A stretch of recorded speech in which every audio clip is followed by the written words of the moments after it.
Shalom Saints, welcome to the upper room. Much obliged for you joining us once again. Can you feel that in the air? I think there's something around the corner. I think there might be some feasts on the horizon. We're getting really excited here at Almond House HQ. It's literally just round the corner.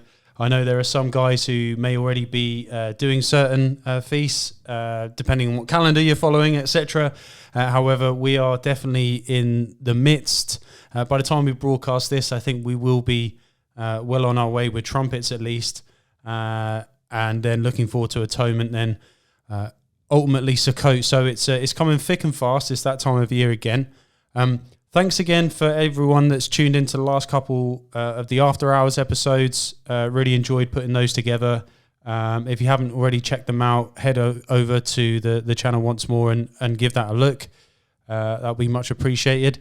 But more importantly, in the meantime, I'm joined in the studio once more by one of our dearest regulars, always bringing the wisdom, always bringing the shalom, and normally personal conviction as well. So I say with trepidation once more, Shalom Bex, welcome to the upper room. Shalom Das, glad to be back. Like you say, we don't ever really discuss what we're going to talk about, and I haven't actually even given you the topic this time, and not even on purpose. It's just how busy have we been, like cramming in everything. I mean, I think Joe thinks he's running a theatre company with the amount of shows. He's got planned costumes arriving, like he's reliving his acting dream, and you know, it's just tick list, getting up at really early, just like prepping. So, but in the back of my head, it was like, okay, right, I need to get back on the podcast. What God, what are we going to speak about? So, the topic tonight is talking about Descendants. God really spoke it on my heart to talk about not just, you know, the next generation in terms of like, oh, this is another mummy blog, mummy podcast. No, it's not really about that. It's more about changing our heart towards like, what time in history are we and what is our role? So if you think about it in terms of like Yeshua, the descendants of Abraham, Isaac, Jacob, they were all to bring forth like the physical seed of Messiah. And now that's been and gone. You know, what age are we in? You know, what are we bringing forth? And it's about talking about like that really. And just I got a few downloads of scriptures that I'd really never seen before or seen in a different light. So yeah, from the top, that's the rough topic. So yeah. Right. Okay. Excellent. With regards to the feast and the time of year, it's the best kind of pressure. I think all those involved, whether it be people who are contributing, whether it are those who are organising, even those that are attending, there can be even anxieties. There can be anticipation, meeting new people, and it's an exciting time of year. So I'm just. I think we've spoken a lot on previous shows about our anticipation and our enjoyment and engagement with the prophetic and personal nature of the feast. So it's great to be getting that into full swing. With regards to tonight's show, Descendants, whether you're a mother, whether you're a father, whether you're a disciple, whether you're new to the faith, whether you've been walking this in a long time, it's always great to get a foothold of our purpose and who we are, who we're following from, and ultimately, Yah willing, who we're bringing into the path, whether it be through witnessing the gospel, whether it be through extending our family, or within our own communities within fellowship. So I always look forward to diving in. I love being vulnerable in the sense that I don't know what's coming and I didn't even know the topic. But such is this time of year. So take it away and we'll go from there. Yeah, shalom. So talking more about the feast and what we're all doing to prepare. And the whole point of us producing this content is not to be like, oh, wow, they're having a great time over there. It's to encourage everybody else to really get in the zone and really start preparing their hearts and just really getting excited for it, whether it's your first time doing it, your 10th time doing it, you are meeting with a small congregation, a large congregation, whether you're doing something different. you know, God does want to speak to us all at this time, and this is just a place that we're at, and that God is speaking to us. And I'm sure we'll touch more on all of the things that God has been showing us lately. But yeah, so back to the topic. It stemmed from this psalm, which I'd never really seen in this light before. It's Psalm 37. I have been young and now I'm old, yet I have not seen the righteous, or in the Amplified Bible, those standing right with God, abandoned, or his descendants going hungry or pleading for bread. And I just thought, oh wow, that is so powerful. So if we want to be fed by the bread of life, the daily bread, you know, we have to be standing right with God. And it's not, he doesn't just promise it to us, this generation, but to the next generation.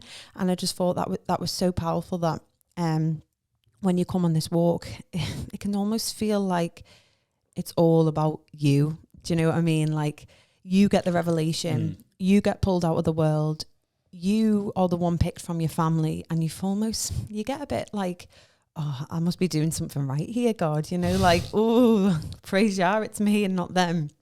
So as always, we're always here to humble, convict, and show people that it's not all about us. You know, God has a bigger plan for this time in history, for this generation, for the next generation, and we all have a part to play in that. And I just thought it was amazing, because we want that daily bread to live on and keep going on to the next generation. And just a little reminder that these feasts aren't all about us.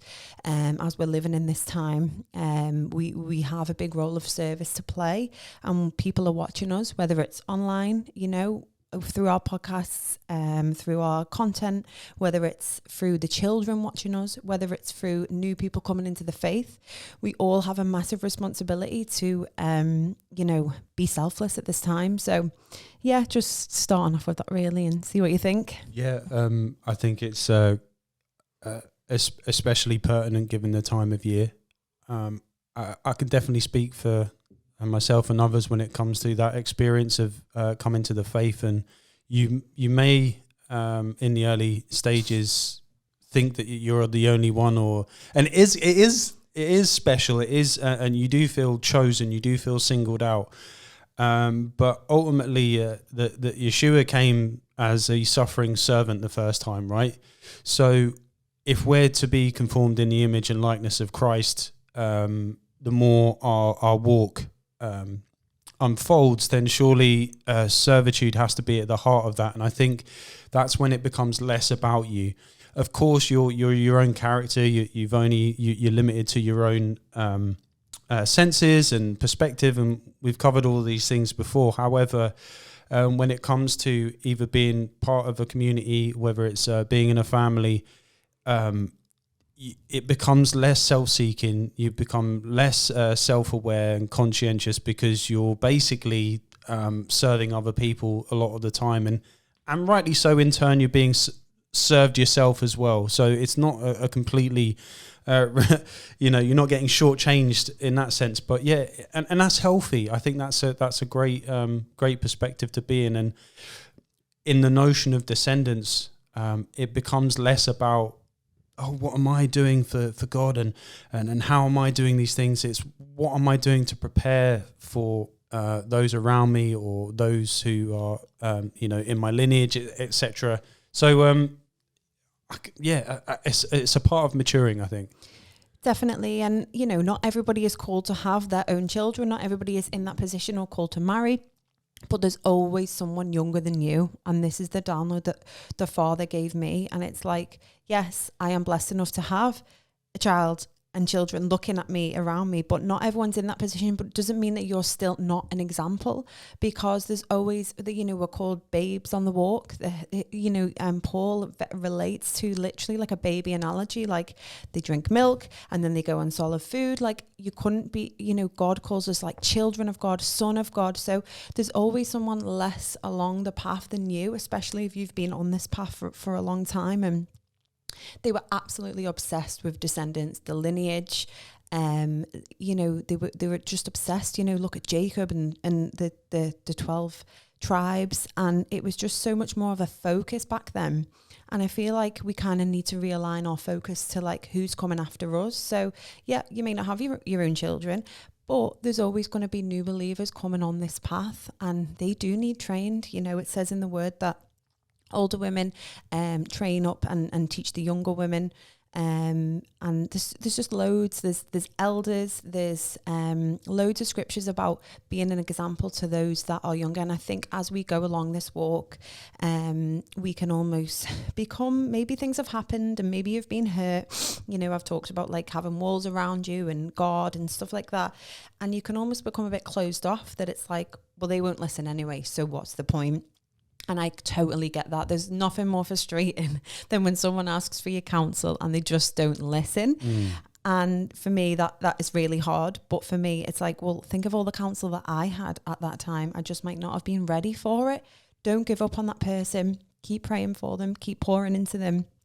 And yeah, treat them like a child. You need to set boundaries with new believers. Sometimes that they can have emotional outbursts, they can have tantrums, they can have, little crying sessions, like I can't do this anymore. And we're supposed to encourage them. It says to encourage one another daily, whether that's your physical children. Yes, of course, that is your ministry.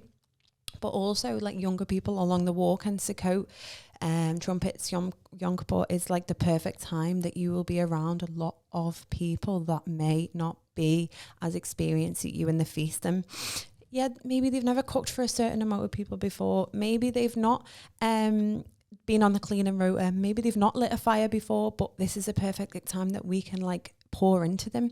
You know, maybe they've never like been around children before. Teach them about that, because if they're not getting the experience from us, they're going to get it from the world. And we know right now that the world is twisted, it's backwards, and any experience that they're going to get in the world is going to be tainted. So I feel like God is really it's like an apprenticeship. You know, there's a massive responsibility on us now to really train up this next generation, whether it's your physical lineage or your spiritual lineage. I love this so much. I've literally got shivers as you're talking about this. I think you're really, really speaking to my heart about this subject. When you talk about descendants and lineage, it's such a foreign concept to many of us, particularly coming to the Torah element of the faith, where growing up, when people will talk about family trees or my great-great-grandfather did this, or like a lot of us don't even know who our dad is. You know, there's no concept of lineage, of descendants and who my forefathers were, right? And then we come into this walk and it's like Abraham, Isaac, Jacob, Joe, all of these heavyweights. And it's exciting, but it's still quite an abstract concept to think that I'm in this family. I've been engrafted into this lineage of the Messiah through Yeshua. And as great and as amazing as that is, it's still quite abstract for a lot of us, and particularly those younger in the faith. So we're that reference point, and it comes to a very and I love it. It's a very pragmatic, very simple, and a straightforward element of what it means to be a disciple is to follow those who are around you, to have mentors, to have older people who inspire or encourage you, to hold you accountable. A lot of the basic things that you find within a family unit, which so many of us like were at a detriment to have, and even those of us who did have a family may have had, like you said, a secular or worldly influence. So for me, I think this is such a massive, massive time in terms of our generation, our age group. I say "our" loosely because I've got a few greys coming through myself, but it means that like the impacts that we're having on those that are coming through, as you say, not just our own families, not just our own offspring, but the ones that Yah has a heart for, the widows, the orphans, the fatherless, the poor, the needy. Amen. And I think that's where if you can't get excited about having an impact on other people's lives, then that there's something missing, because that's exactly who Yeshua came for. So really exciting, and it really highlights the responsibility in terms of the impact that we're having in the context of the time that we're in. Definitely. And we've just got to take the the mind frame away from us, because when we do that and we call to serve, like the weight almost gets lifted, because it's like, okay, I may not be like perfect in this, but at least I've got something to give. And everybody, we always say this, everybody has got something to give. That's why I absolutely love Joe and Angie. You know, they've got experience with like teenagers in a really rough area. They're like, they used to be youth workers. So they've been on the street and they know that like young men and women need pouring into. So someone walks through that door and they can play guitar. Joe's got them on a jam session. You know, it's like pouring into people's gifts. And it does take time, and there is things that come along the way, and there is things like, yeah, okay, you might need to go and pick someone up because you don't have a car. Do you know what I mean? Like little things like that the enemy can go, oh, you're too busy for that. Do you know, like they don't want to know. And yet they might not be like knocking on your door saying, yeah, I'm ready now for band practice. Like you might have to encourage them, but that's just part of it. Like, just like babies, like they don't, I'm currently starting to do little bits of like homeschooling slowly, and you just start with like colouring in alphabet. But there is sometimes when Jonah just doesn't want to do it, and you have to encourage, be like, oh no, you know, you're really good at that. And you just got to encourage them. Like they're not going to want to do it all the time. So it's about treating them almost like children, not like in a patronising way or like a condescending way. But understanding that they might not have the same motivation as you. They get the motivation. They've never been told that they've got a gift before. Like the world doesn't tell you, oh, you're gifted. You know, for us, think about it. Gifted is like, oh, you've got to do a Rubik's Cube in a certain amount of time. You've got to know the algebra formula. Like that's not, well, it is a gift, of course, but it's just one gift. You know, we've got such a tainted view of what gifts are compared to what they were in the Bible. You know, it's about reframing our mind, and because we have that knowledge becomes, you know, greater responsibility. Yeshua talks about that. He's like, you know this, you know, I've told you of your gift. So now you need to, you know, the parable of the talents, like don't waste your talents. And our talents are to speak life into young people on the walk. So yeah, it's something that, you know, I know that this ministry is passionate about, but it takes a lot of patience, a lot of kindness, a lot of endurance, a bit of a long suffering, you know, because people have it's like a new thing for them. They've never even been told that they get good at something before. They've never had responsibility like this before. The biggest responsibility that they've had is maybe to like make a cup of tea, you know, in some cases. So it is powerful, and yeah, it's great. Do you think that's something that's coming over time with yourselves in a ministry sense, and those within the group where we are seeing more of a not a subtle side to the faith in terms of discipleship, but I know there would have been a time where my answer to helping someone would have been, you know, you need to fast more, and you need to read the word more, and you need to pray, and all these things which are like well valid and absolute cornerstones of how we practice our faith. But slowly but surely, as God restores us, we start to see all the things that we're missing in terms of, you know, as we mentioned, you know, the fatherless, etc., having a good example and role models and all of these good things. Do you think we are starting to see this, like how the gifts are so much more inclusive of just, you know, supernatural kind of elements? It's like, it's really baseline practical elements of what love, like loving somebody actually is, like having the discernment and the wisdom to see, right, I can see this person is here, I can see what's going on in their life, I know what's what their behavior, all of these kind of, you know, I think, like as Paul says, as he becomes all things to all men, like that's not an easy thing to do, and that surely comes with like the more interactions you have with people, the more experience you have, the more you're able to give that love. Definitely, you have hit the nail on the head, because look at the church in Revelation that gets the most praise from Messiah. It's those with brotherly love, and brotherly love is not easy, because your brothers are, you know, look in the Bible, all the brothers in the Bible, like they fought, they had struggles with one another, even the disciples bickered, but through that they continue to love each other, and they continue to understand each other's ministry. And that's like what the ultimate goal is. I'm not saying that we've attained that yet, but I'm saying that's the target and that's the aim of this ministry. And yet we don't get it right all the time. And as you spoke about on the last podcast with Joe, if you could look back on all the opportunities in the day that you will have missed from showing that brotherly love, like it would be heartbreaking. But if it's at the forefront of our mind to serve and love one another and pour into one another, then, you know, it's a good place to start. And I think the feasts are an amazing time to practice that brotherly love, and it takes patience. Yeah. And with regards to what you're talking about at the top, do you think that then feeds into having that understanding of, you know, a lineage or a descendancy and a time and a purpose, you know, that you were made for such a time as this? Yes. When you have people feeding into you lovingly, it then creates like the foundation for that individual to be restored and to seek who they are via the Spirit through the Word, and feel like they are part of either a descendancy, a lineage, or even being part of a family of Christ. Definitely. And you see people come here that they may be in a place where, well, hopefully, you know, in all fellowships, you see people where they like don't really have a mother and a father figure. They don't really have anyone to turn to.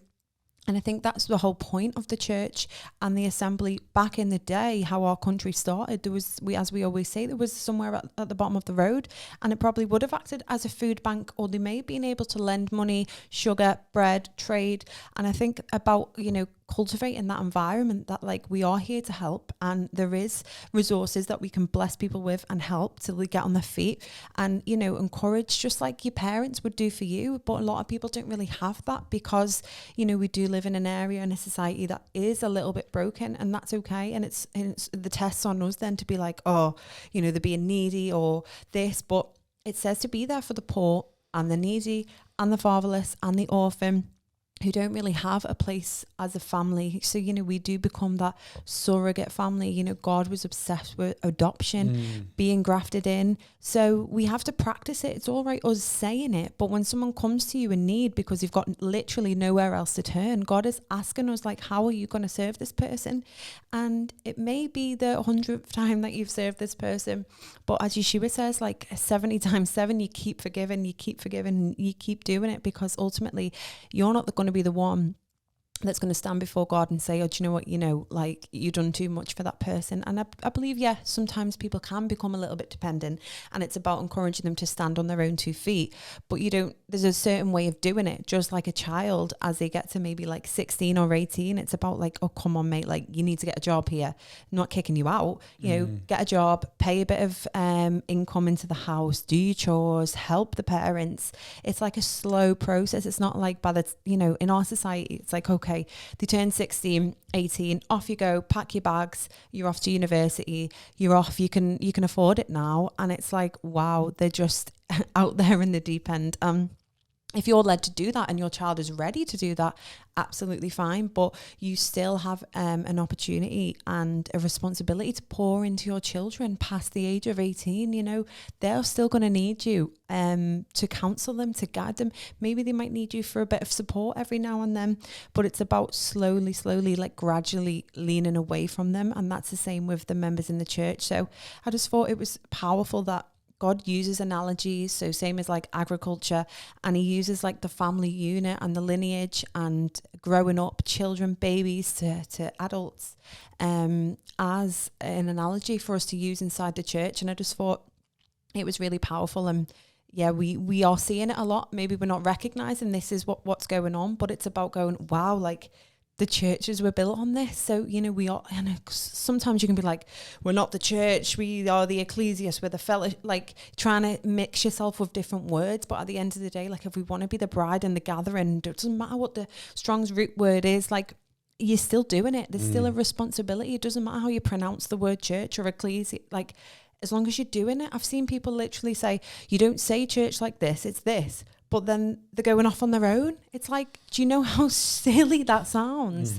We can't just play church. We have to, you know, it doesn't matter how you pronounce it. It's like me saying, Jonah, my name is Mother, but not being a mother. Do you know what I mean? Yeah. Like, it comes with a character and a characteristic. Like, you've got to practice what you preach, you know?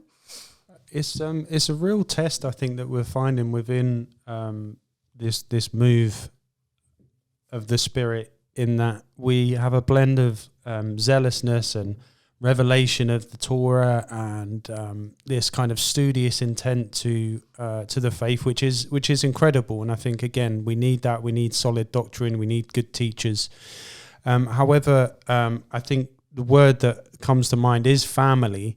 And to be perfectly honest, I see more attributes of what constitutes a family in a secular setting more often than not than I have done in the body, and which can be like a really hurtful situation when we're trying to be that family. So I think we're all learning in the sense that, okay, we need to be zealous for the truth. We need to be, Bereans when it comes to the Bible, but like that, I'm a clanging cymbal without love, and it's about people and consistency. And I've said it so many times, like the unglamorous, the unheralded, the uncelebrated, consistent, loyal, loving, patient, long-suffering, all these attributes of Yah that we read about in the Torah every week, and then having that transference into our walk, really, really tough thing. And I think we're all learning about how we come out of that,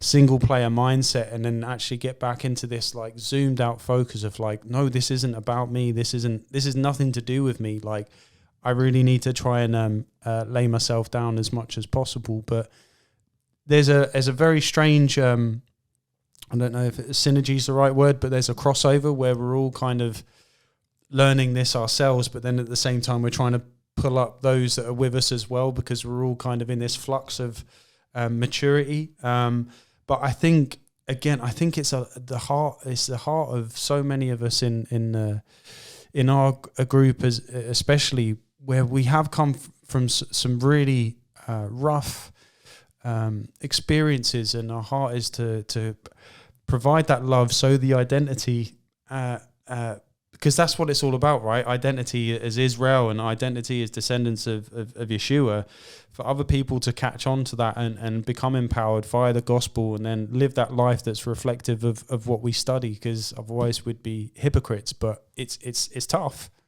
No, definitely. I didn't come on here. In fact, I didn't even plan to say half of this, to be honest. Like, the Spirit is flowing and the Spirit is speaking to me like, oh, yeah, I can do better at that. I can open my home more. I can check on this person more. Like, how do you think that person feels? Like, I know friends that like don't get any support with their children and grandparents, and God's saying like, help them. And it can be hard to take the focus off yourself, because we all have our own massive responsibilities. We all work full time. We're all full-time parents, homeschoolers.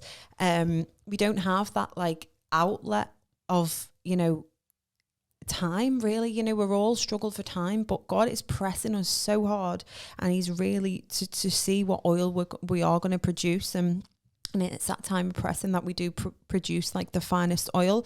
So, I didn't come on here to even say half of this, or because so I'm preaching to myself here, right. And that's the whole power of this of the Holy Spirit, not any glory to this podcast, but the Spirit that works when we seek him. He tells us that the Spirit is there to convict us all, and we can all do better to check on to the people that may be struggling, or and as well, like, it can be a bit of a, okay, so these people have got it all figured out, so I have to put on a brave face because I have to act like I'm okay, especially in the parenthood world, where you're thinking, I should say I'm fine and it's easy, because you don't want anybody to think that you're not happy. But, everyone has a right to say, like, this is really hard right now, and that's okay. Doesn't mean that you're a bad parent. Doesn't mean that you're a bad wife just because you're saying you've got marriage struggles, or you're struggling with this, or, you're tired, or you're exhausted. Like, there's no shame in asking for prayer. All you need to say is like, pray for me. And that is when God really can intervene, because it can be like, everyone's looking at me here, so I feel like I have to get it right. And we'll kind of get onto that more soon in terms of God's character. And although he sets like the ultimate standard and he is perfect, he understands that like we may not be perfect. And so, yeah, have you got anything more to add? Yeah, no, I second that. I suck in so many areas when it comes to maintaining relationships, reaching out to people. I always consider myself approachable and open, ready to support. But do I actually show enough initiative? Do I reach out? Like, no way. We can all do better. But hopefully, like we said, in terms of the restorative process, when we're built up, are we looking to sow into the kingdom, or are we looking to store up treasures for ourselves? So I think that's the pertinent question: is when Yah does restore you, are you then looking to feed into others? So and I don't think, again, because it would be hypocritical of us to say, well, we're there to encourage people to receive prayer, to receive counsel, to seek wisdom, because we're all doing that in ourselves.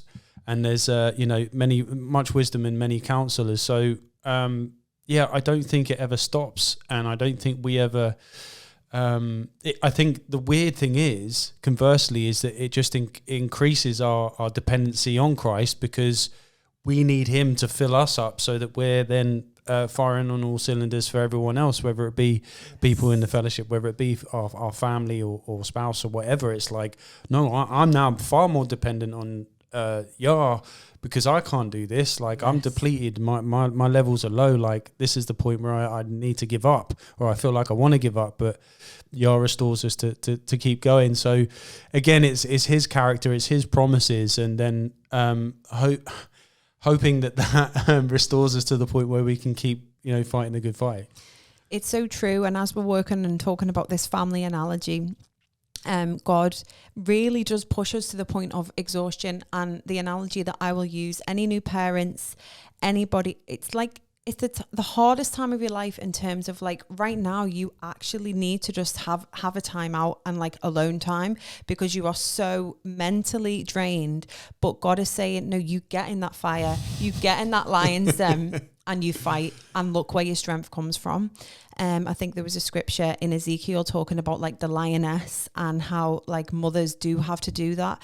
And it's like, it's such an analogy, because when it's not like you're saying you don't want to be there for your child, but, like, at that time, like, actually, no, you actually need some time. But God's like, not right now, like, just serve and you will be okay. And it's almost like the biggest test on humanity, and he did it for us. Yeshua was like, I can't go on that cross, please take it from me. And God said, no, you really have to, because look how good you will feel after it, and look at the achievement that will come after that. So we can all do that, and you may not be in that position right now, but you can still do that for other people. There might be a time when you think, like, I just need to go on alone time now, and God's like, there's a person here that you need to speak to. You might be like, I just need to go for a walk, and then someone walks across your path, and it's always at an inconvenient time that somebody needs your help. And God's like, this is a time to serve, because he tests us that, like, although we feel like we can't do it and we are drained, God's like, well, that's not where your strength comes from. It says, when you are weak, he is made strong. And it's to take away, I believe, any sense of pride coming into that you can do it in your own strength. Because any situation, think about it, like your hardest situation in life, who got you through that? And it was God. It wasn't anything you did. All you did was just kept breathing, because it was hard, and you wouldn't have wanted to do that hard situation. And God was the one that said, I'm going to fight this one for you. So it's faith in action, and it's we're called to serve at the times that we don't want to serve. We're called to, literally take this to the point of, like, exhaustion. He says, pick up your cross. And what does that actually mean? Like, pick up your cross and, just go for a little lie down. He's like, no, walk and go to the cross with it. I know it's hard, and like you said, like, there is always someone watching, and it is a massive responsibility, and sometimes it can feel like overwhelming, but it is God that gets you through. And the scripture that says, like, children are an inheritance unto the Lord. Like, they were literally the ones that, like, would bring on the next family line, so they were closer to the Messiah. And it is the same for us. Yes, physical family, and yes, our physical lineage, but again, our spiritual lineage as well, because who's going to inherit this walk? Like, say if we just make this walk and this fellowship all about us and how great we are, who was going to carry that on? Like it would literally be gone in 40 years. And I know that feels like a long time for us. Maybe we live till 80, maybe 50 years, but we don't want it to end then. We want it to carry on. We want to train up people and carry on this amazing thing. May not be under the same name, but keep doing what God has called us to do as we get closer to them times. So, you know, younger people, we may not see them that way yet, but they are the next generation, whether it's your own generation or, you know, spiritual family. Like we have to pour into them. Otherwise, like this will just die out, and we do not want that. And I know God doesn't want that. He's testing us like, come on guys, like it's not all about you anymore. Like this has to keep going. Right. And I think that's like a kingdom principle. And I think, I mean, we spoke about it quite often before where, you know, people, we speak about practicing the presence of God and being present. And I think you make a really good point there about the spiritual descendants, where, again, if you are practicing the presence, if you are really going out on your day-to-day with a kingdom mindset, whether it be at work, whether it be going to school, whatever you're doing, and if you're doing all things unto the glory of God, it's at that point we don't know the seeds that they're seeds, like the seeds, the clues in the title. We're planting seeds wherever we go. So these spiritual seeds that can be sown out into the world, because it says that it's ready, you know, it's ripe unto harvest. We can't see with the natural eyes about the impacts that we're having and how we are sowing those seeds for a generation that may have nothing to do with the Almond house, that had nothing to do with your physical lineage.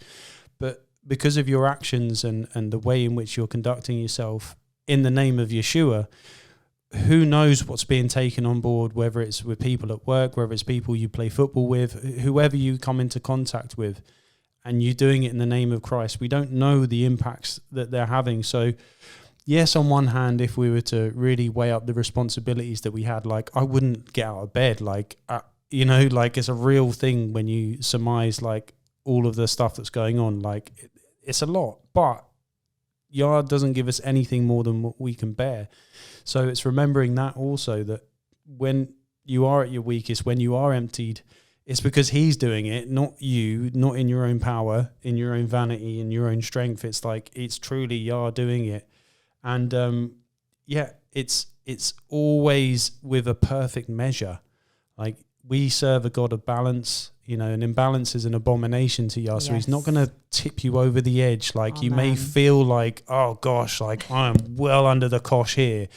I can't take the tension. I can't take the patience. I can't take the people around me. Like I'm just going to explode. But like, it's always like the most finite detail that he's got you exactly where he wants you to be. And chances are, if you're suffering, if you're struggling, if you're tired, if you're unmotivated, like you're getting broke down for a breakthrough and a realization somewhere along the line, which is all completely converse to where we like to be in our flesh. And I think we're learning about that, and it's not an easy place to be. No, definitely. And talking about like sowing seeds, and you know, we've talked about like the gift of evangelism and being a light into the world and sharing the gospel. And I think seeing this next generation rise up, so the physical generation, I'm talking about the children, and especially like Jonah, as he's like a lot more vocal now, it's actually made me realize how much fear of man we actually have. And I know you spoke about this on your last podcast. Like, we are so institutionalized, it's unreal. Like, watching this next generation come out of the system compared to other children around them, seeing it firsthand is powerful. And right. I know some followers in America will probably be a lot more further along their journey with that. So I'm sure that you will laugh at these little stories. But it was little things that say like, there was like a meme that said, my unsocialized homeschool child making his 25th friend in the park while I'm too scared to speak to the mom next to me. And I was like, wow, relatable. Because in your head, you're thinking that mom's judging me. I've got my ugly trainers on. I haven't brushed my hair. Like, but kids don't think of that, especially when they're not in the system. So they haven't dealt with cliques. They haven't dealt with anybody really disliking them. They're around people that love them, all love them. in terms of when he went to like a school setting for a couple of weeks. It was like a nursery setting. He still talks about now being left out and this one of a child that didn't want to play with him, and it's like ingrained in his memory. So imagine if I would have left that like another 18 years, like, and I can attest for it. Think about it, like your deepest fears comes from like being left out, and you weren't the cool one, you didn't have the cool trainers. Like, let's just not say that that's traumatic, because it is, and children should not have to go through that. So, you know, they don't seek that validation from what other people think of them. And yes, that may come. I understand that he's still young. He, you know, thinks that like everybody absolutely loves him. And so children should, you know, yes, you got to tell them that like they're wrong, and you've got to correct them every now and then and keep them in line. But what I'm trying to say is it's not to a point where like it damages their self-confidence. And it's just powerful watching him out, asking people things like going up to adults saying, oh, when's your birthday? He just not scared of man. And whether it's just his personality, but I am seeing it in other children, like Nariah, she's not scared to tell someone if they're wrong, like, no, you will share that with me. And it's just like powerful to see. And we were at this little play group the other day, and he was just reading a story with one of the other nans. I was like, great, she was loving it. And at the end of the story, he went, do you know God? And she was like, I do know God. And he went, well, I do.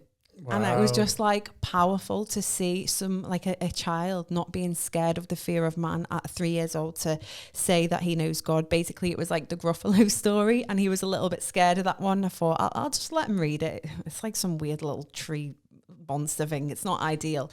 But I was like, do you know what? He was scared of it, so let's just see what you go. And he like discerned that like it was a bit of a not godly book, and he was like trying to tell the woman that it wasn't like godly. And I was just like, do you know what? Powerful. And that fear of man is not going to be in this next generation, hopefully. And we have to tell them that like God loves them, and God loves everybody, and he wants to, you know, we need to train them up to be little evangelists as well, and not have this like fear that people are going to judge them. So I just thought that was powerful. And it is out of the mouth of babes, and you know, train them up in the way, and to see that come into fruition must be so rewarding. And again, it's an encouragement to anybody that hears these stories that, you know, the impacts that we're having not only in our lifetime but in the lifetime to come. Just on that that note of like the institutionalized nature of this weird little pagan island, which professes to be Christian, but it's so mad over here. Yes. It's so heavy. It's so heavy. Even if you do anything that's slightly against the grain, it's like, yeah, it's seriously heavy. So I think it's important. Like social credit is right.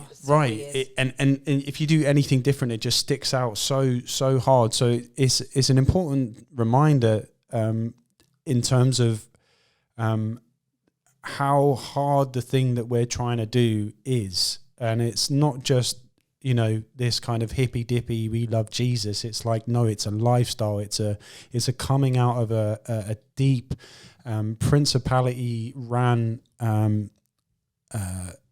demonically infested system that is coming to like a mad point of fruition in the annals of history. And here we are trying to come out of Babylon, come out of my people, and then it's a really, really tough thing to do.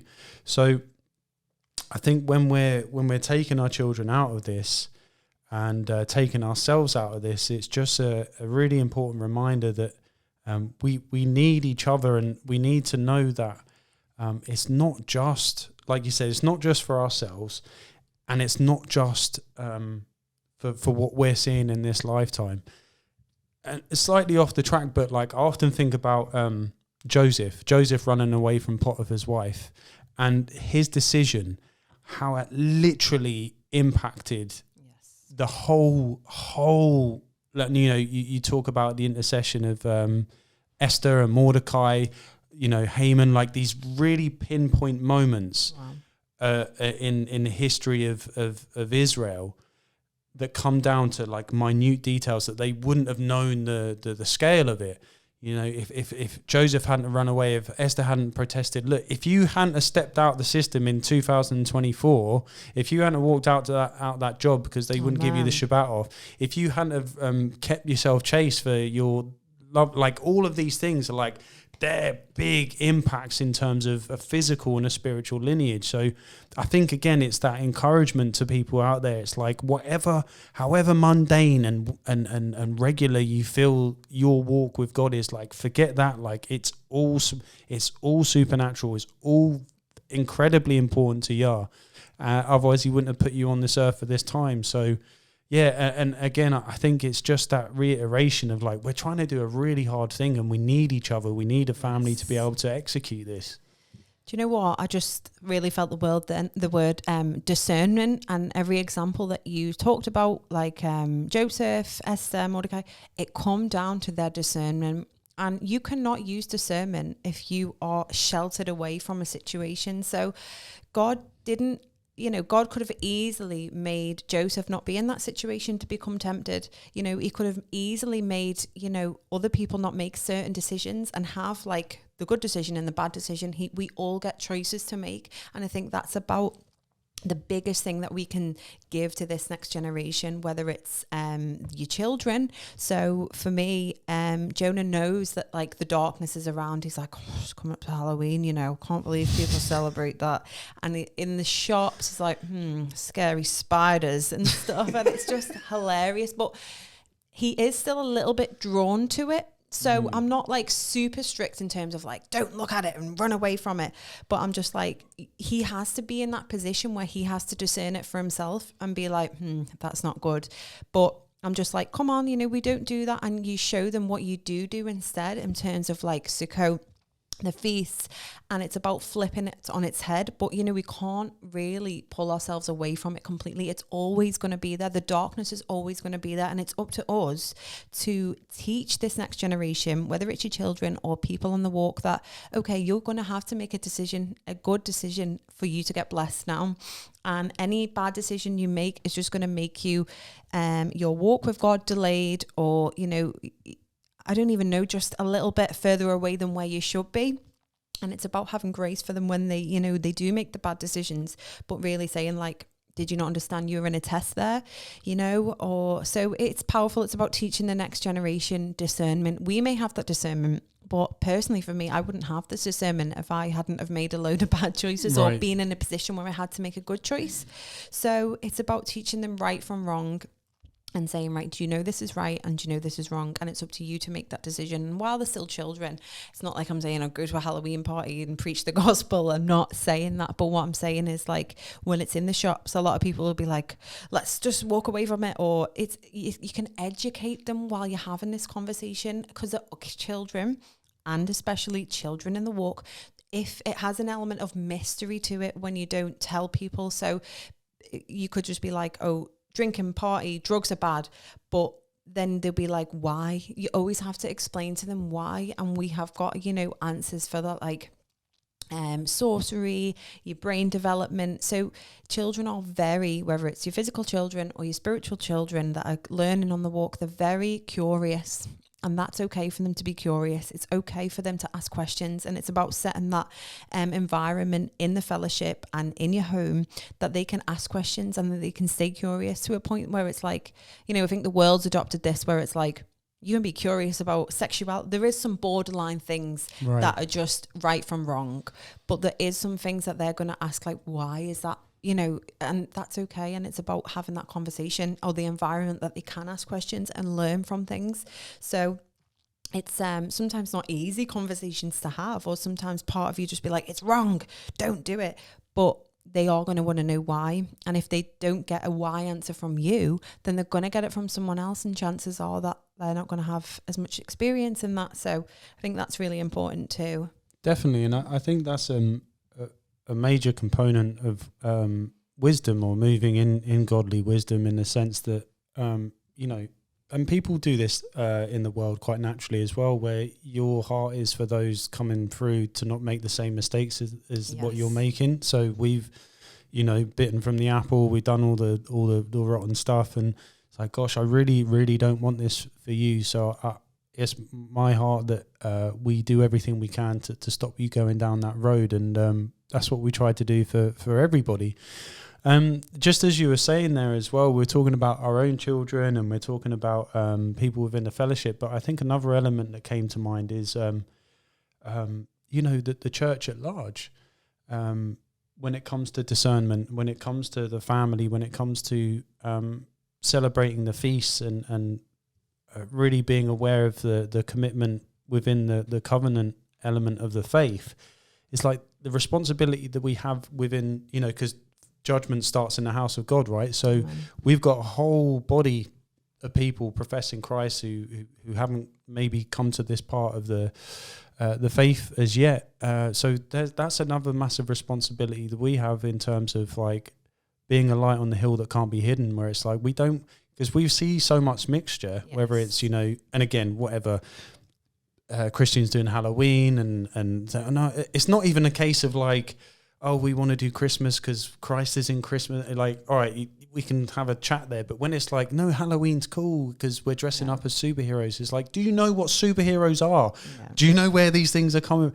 Like, I can't believe we're even having to have these conversations, but here we are. So I think that's another part of it, is the responsibility we have within the body to be like, look, when this world goes to hell in a handbasket, we're over here going, feast, Shabbat, like, come on. What we've been saying the whole time. And it's not about, oh, well, I want to be proved right. It's like, come on, like, Yar's got a heart for this, get on board sort of thing. So it's, I think there's a lot of responsibility all around really, but one that we've obviously been chosen to do and gladly will take up. That's it. And what I always think is another thing that people are falling short in areas, and maybe it's something that we could do better, is giving people answers when other people ask them.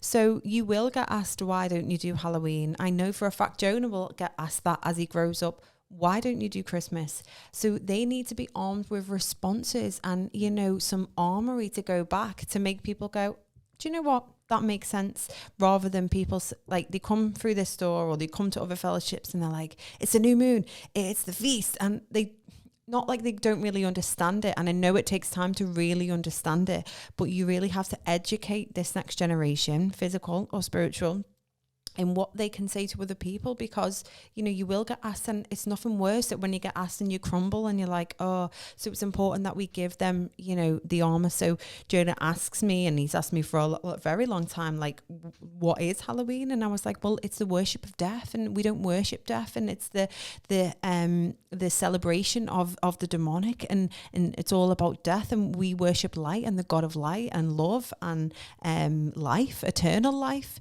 And his little brain clicked on. He was like, wow, like, it's not even appealing to me anymore, because I know the answer. So we need to remove that element of mystery and arm people up with responses, because there's nothing worse.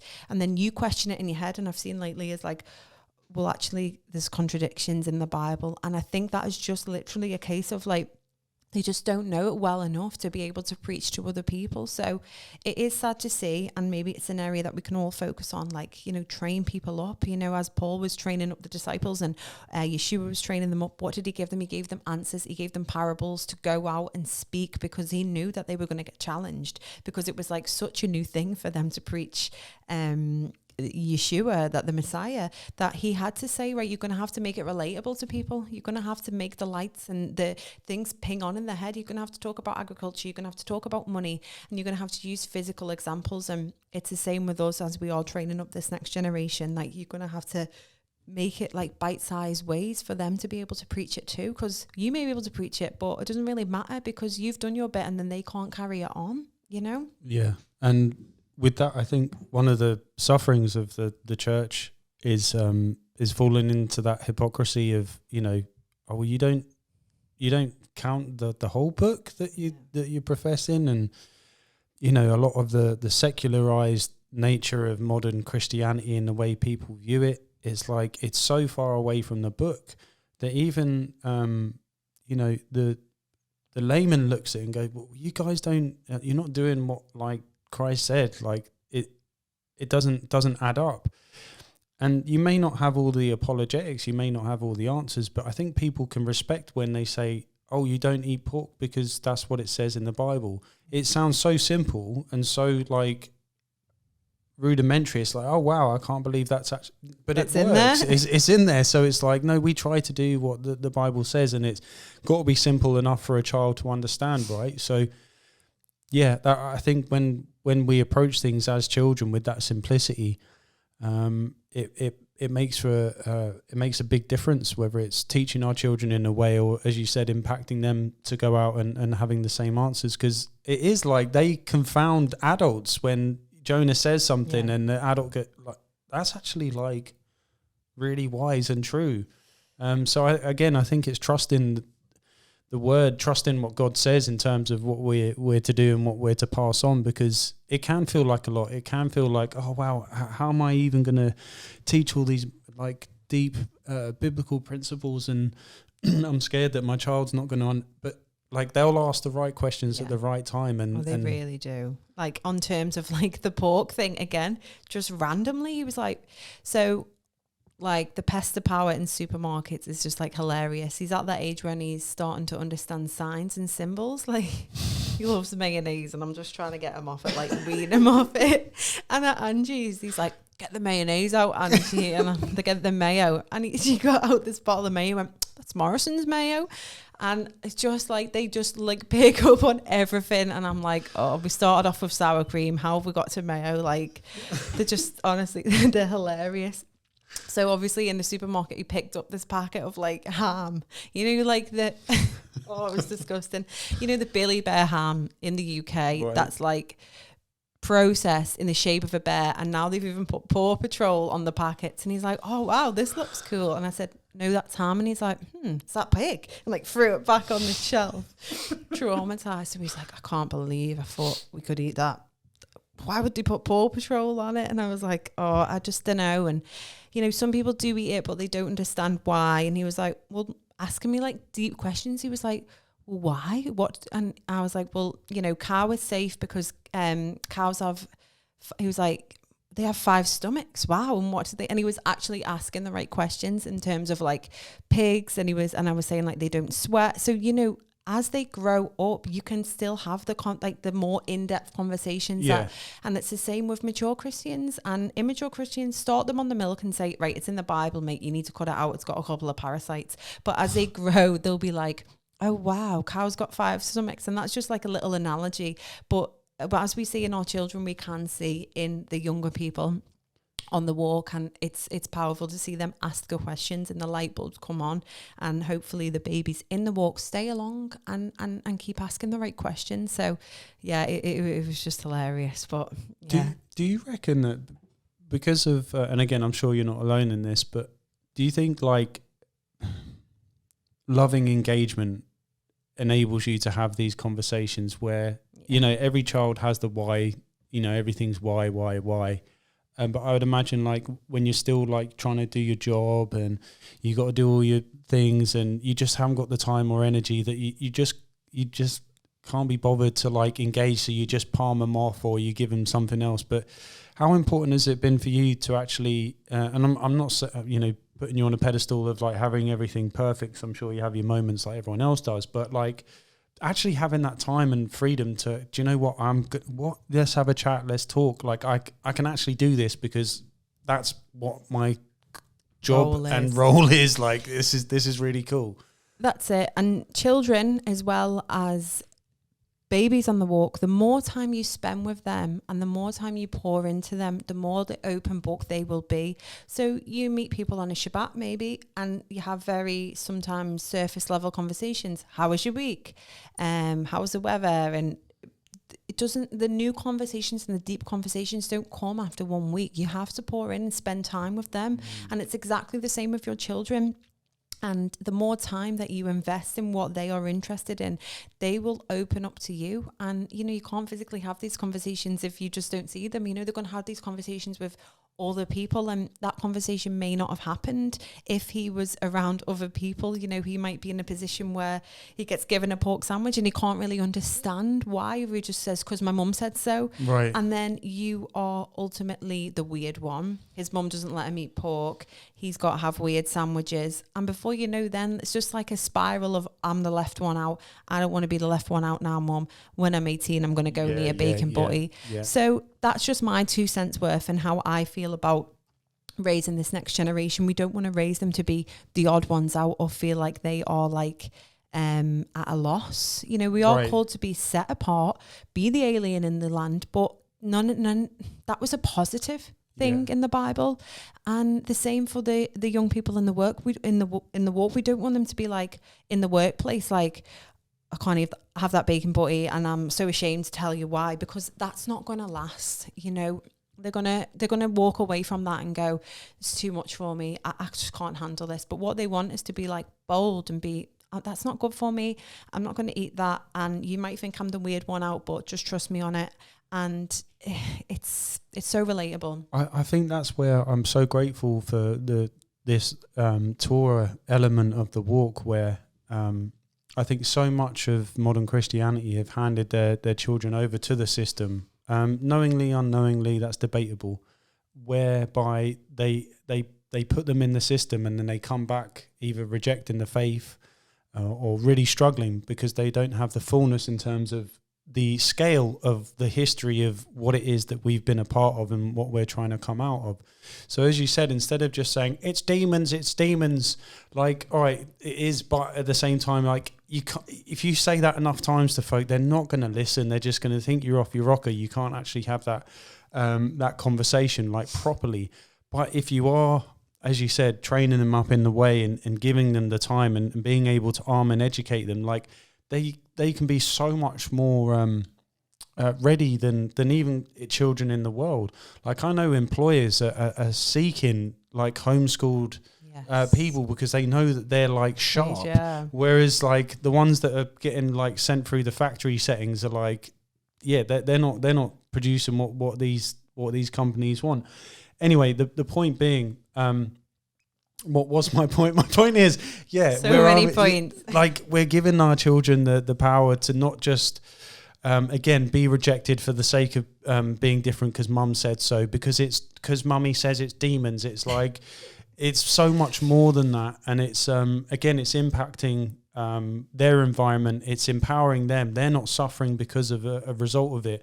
And if you've got a group of, a generation loosely who are doing the same thing, they're not missing out. Yes. They're not, oh no, I'm not, I can't have the sleepover. I can't do that. I can't do the trick or treat. It's like, no, we do this, we do that. And we're full of like, do you know what I mean? It's like, it's what we're aiming for. I think that's what we speak about so much within our group, and what our heart is to provide like a solid foundation based on the word of God to help enable the furthering of the gospel in going into the next generation, because they're going to have a heck of a job. Yeah.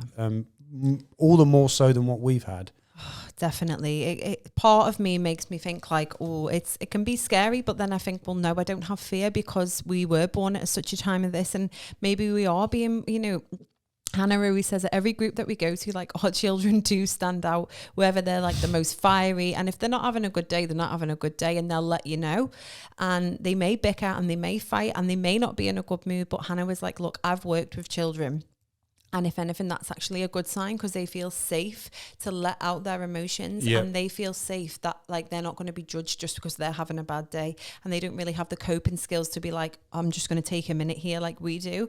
So although to the world we may look like, oh, they've got the crazy ones, like they're the ones that actually feel safe to be themselves. And for us that have grown up in a society where you had to sit down and be quiet and be the good girl and toe the line and do as you're told and make friends with everyone and have your little cliques, like, that isn't the answer, because life isn't always going to be like that. We are going to have hard times, and we are going to have to call out for help in our brothers and sisters. And I think it's part of the reason why we struggle to ask for prayer. We struggle to say, I'm having a bad day. There's a right way of doing it. I'm not saying throw yourself on the floor like little children do, but we have been so institutionalized that it's like, okay, our feelings don't matter right now. Other people's are more important than us.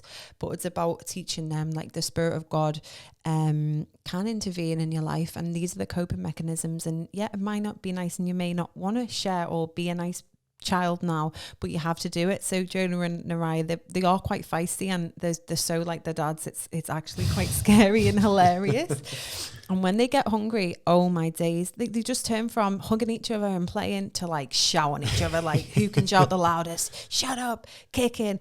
And it's like, whoa. And in the end, me and Hannah were like, we tried the discipline. We were like, guys, come on.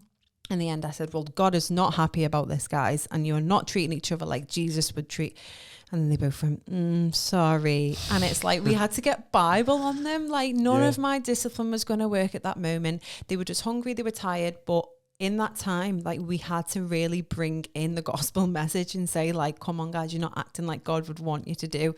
And it worked. And it was just powerful to see. So we can even forget as well that God is the one that gives us strength to parent these young children or young babes in the walk. But like, we can do it. We just have to call on the Bible, because we don't even have all the answers. Like, we have to sometimes, when we're counseling people in marriage problems, or people dealing with things like sin and they can't let go of, like, Joe's sometimes lost for words, and he's like, it's in the Bible. I don't want to be giving you this hard truth, but it's there. And it's me, not as my emotions. I would love to bend over backwards for you and drop you here and give you this or lend you this. But he's like, well, the Bible tells me to say this. The Bible has to be the end goal, whether it's through discipline, your children, or the younger people on the walk. And it works.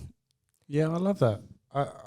I think going into what you were saying about the children not being shrinking violets, I know that a lot of children, particularly babies and young toddlers, when they have suffered trauma, cognitively they reduce and become very scared to even move or to, to be, as babies should be inquisitive, they should be engaged, all of these healthy things.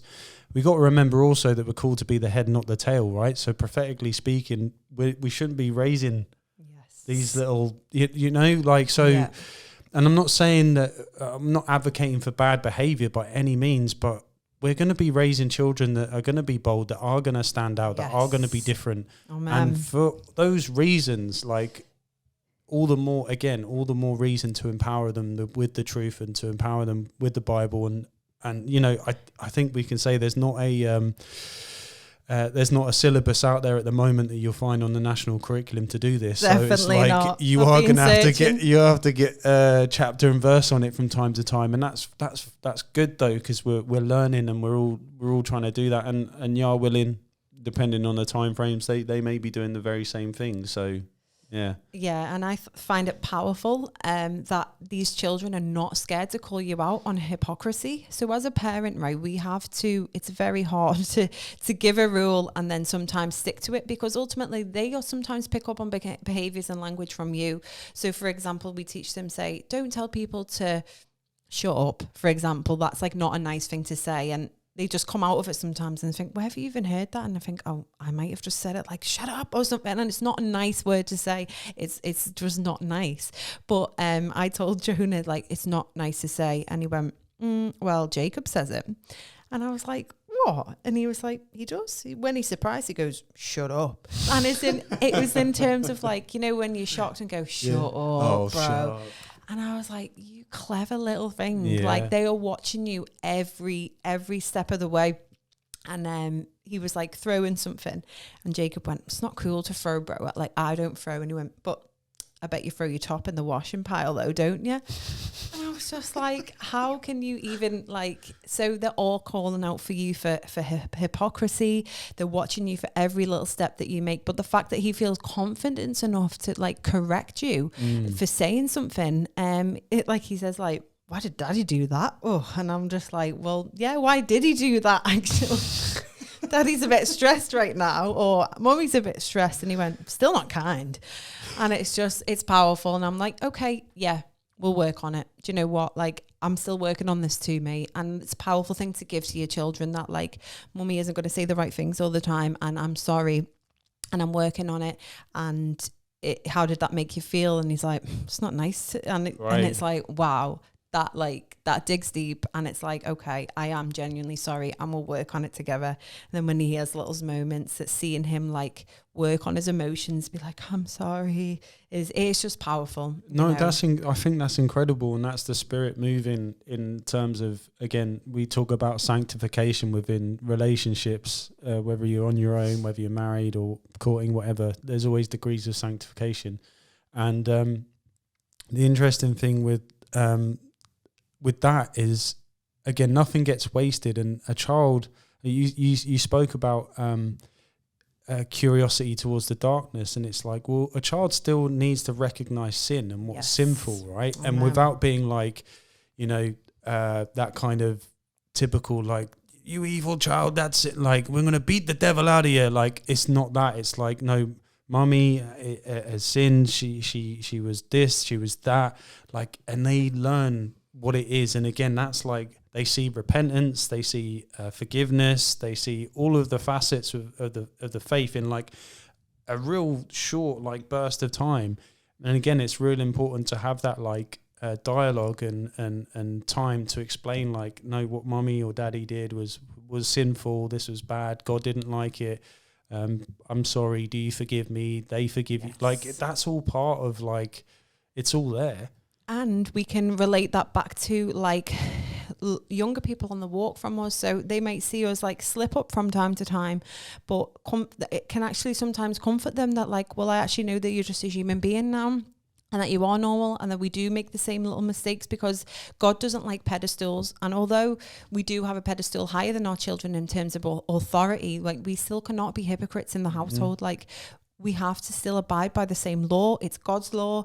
It's the governing body of the whole house, that God in Christ is the head of this house, and rightly so, that he should convict me and you at the same time, children or adult. Jonah even picks up now. He's like, why has Daddy got tattoos? And it's like, we have to explain to him that Daddy didn't really know God back then, but he wouldn't do it now.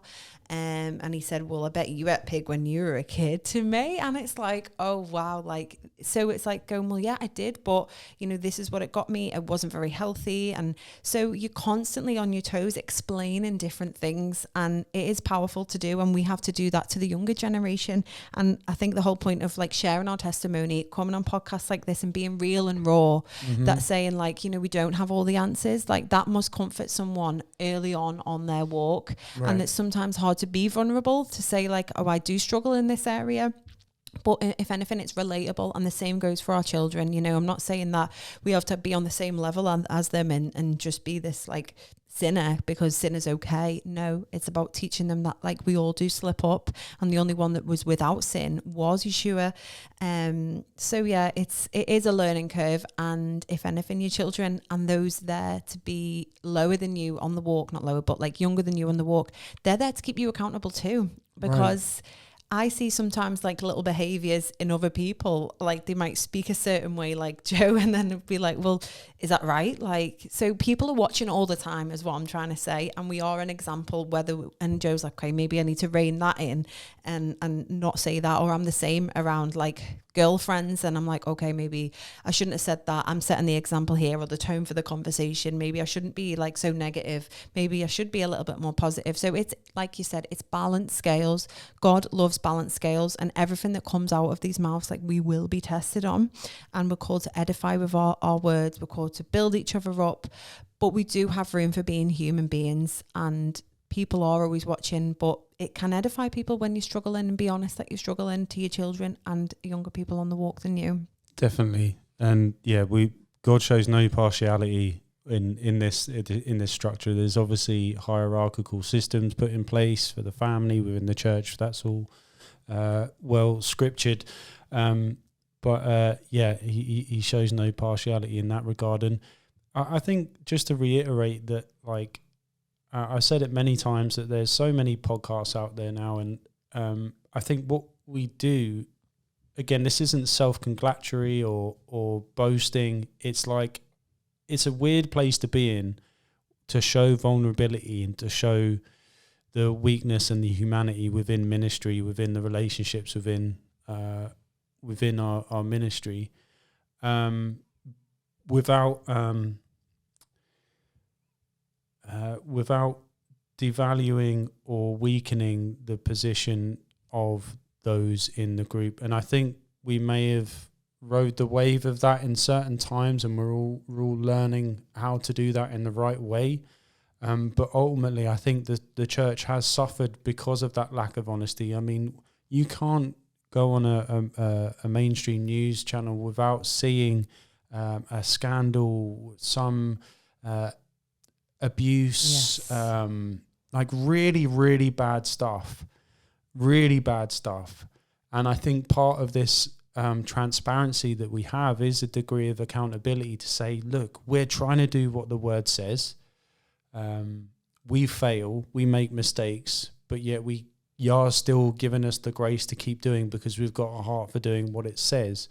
Yes. So it is a strange place to be in, both personally and corporately, to come on here and say, well, this is what, and then ultimately being judged by the words we speak. It's like, it's not easy, but ultimately it's for a heart of, like you say, setting an example and to serve those around us. So, I don't say that to boast. It's just, I think it's where we just found ourselves in, particularly in this modern construct of information and media. It's like, we can just hop on here, we can give honest accounts, but who knows how that's encouraging those who do slip and keep walking the walk, really. No, it's powerful, and not like I sometimes put off doing the podcast, but I'm thinking, everything I say, like, I will get tested on. Like, am I quite ready for that right now? Well, then God says, like, well, you wouldn't have it any other way, because ultimately, like, you're going through these things so that you can help other people. And that's just the beauty of it.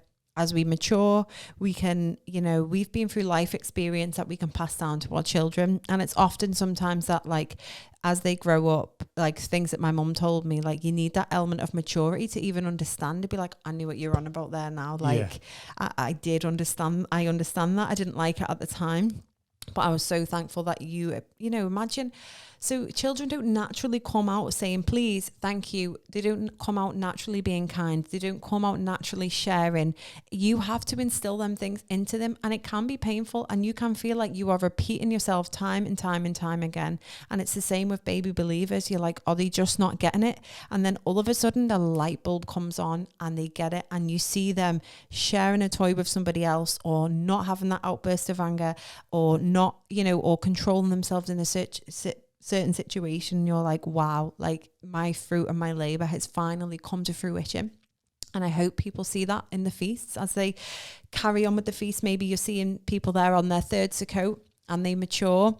Kiara always says it to me. She was at the fellowship that I was at. I used to come in, probably just like fall asleep. Like, at one point she was like, you're Torah Barbie. And I was like, oh my days. Like, that's all I cared about.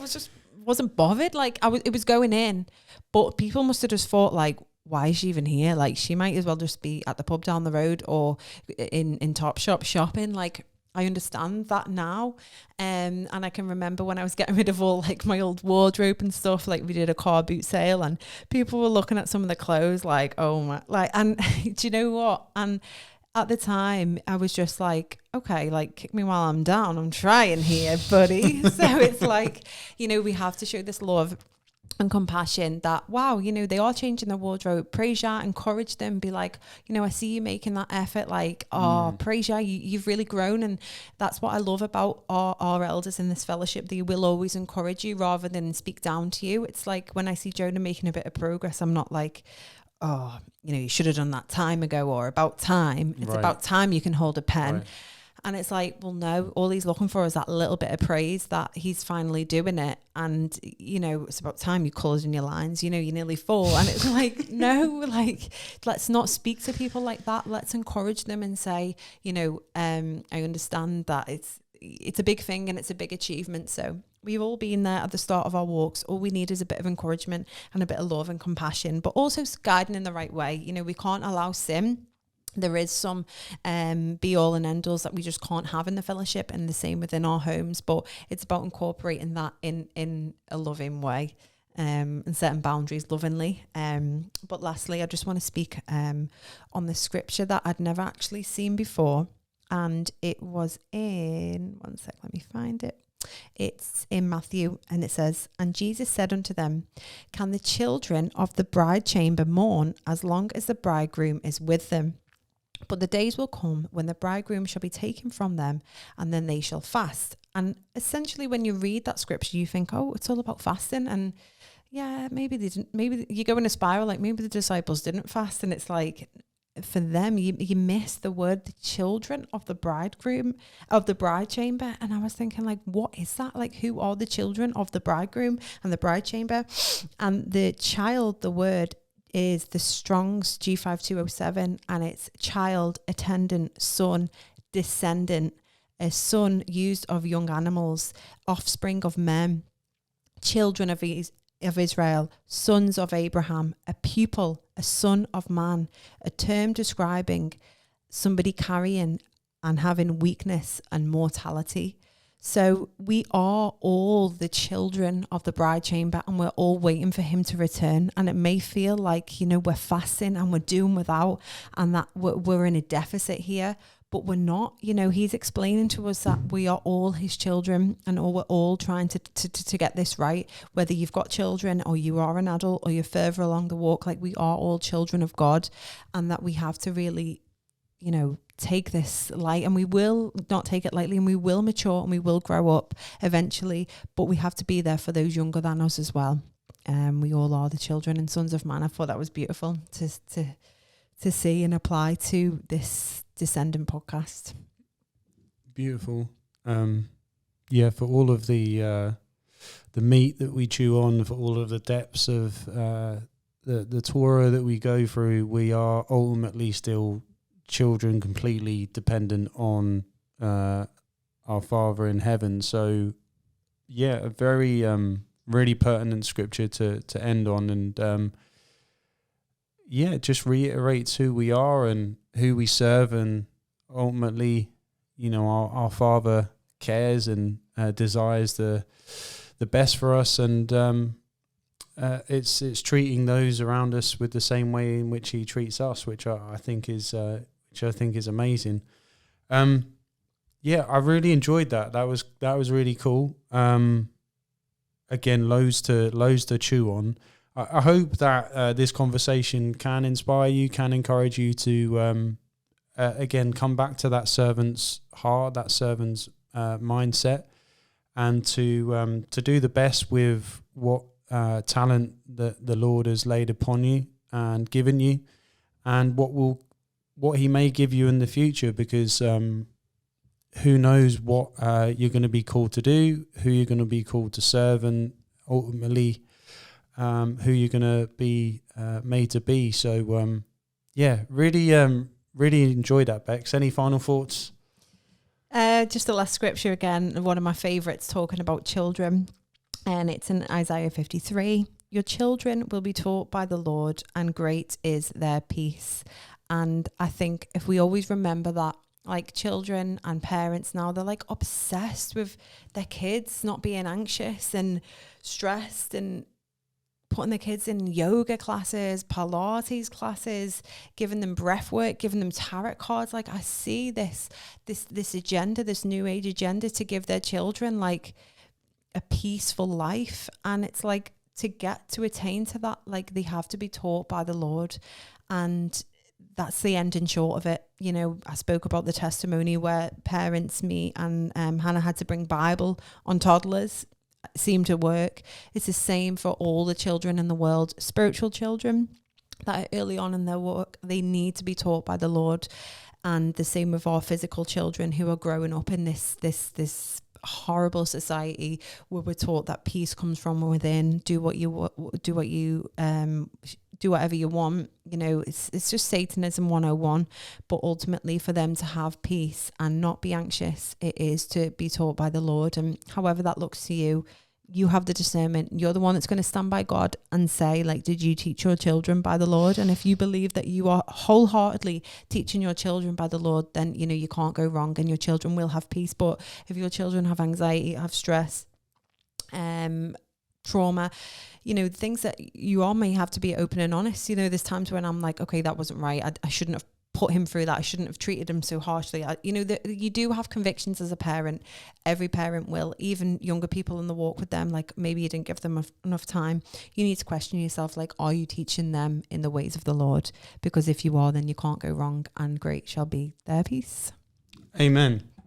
Yeah, we've spoken about anxiety. We've spoken about being nervous, apprehensive maybe about the future. But as we've said before on here, if we're walking in God's promises and we're being obedient to what he's instructing us to do, to be fruitful, to be to multiply, to train them up in the way so they shall not depart from it when they're older, we're doing our job. And on that, we should be hopeful and expectant, on the things that Yah's going to be doing. So we can look at the world, we can be nervous, we can be apprehensive and go, gosh, there's a lot going on and I don't want to send them out there. However, can we be excited about the fruits of the kingdom expanding in a way that is described in Scripture? Because, well, our children and the people that we touch in our lives, they're going to be doing some amazing things in the name of Yeshua. So, we're waiting for our bride to come back and our bridegroom to come back as we prepare, as we get ready, as we go through the rehearsals of his return. We need to do that with a hopeful expectation, not of a fearful anxiety, because we need to cast all those down the feet of Yeshua, because we've got victory. We're seated in heavenly places. We're waiting for him to do the work. So as I said, I hope this has been an encouragement. Bex, once again, thank you so much for coming on and sharing your wisdom and what you've been led to share, because I think it's been awesome. And with that, from our house to yours, I hope this reaches you well. Whatever calendar you're following, whatever feast you're doing when you're watching this, I hope Yah blesses you in what you're endeavoring to do. I hope that you and yours are having a fruitful time. And we say that sincerely. And hopefully we can be more unified as a family as we move towards our prophetic destination. So with that being said, Yah willing, we'll see you on the next one, from our house to yours. Shalom. We love you. God bless. Shalom.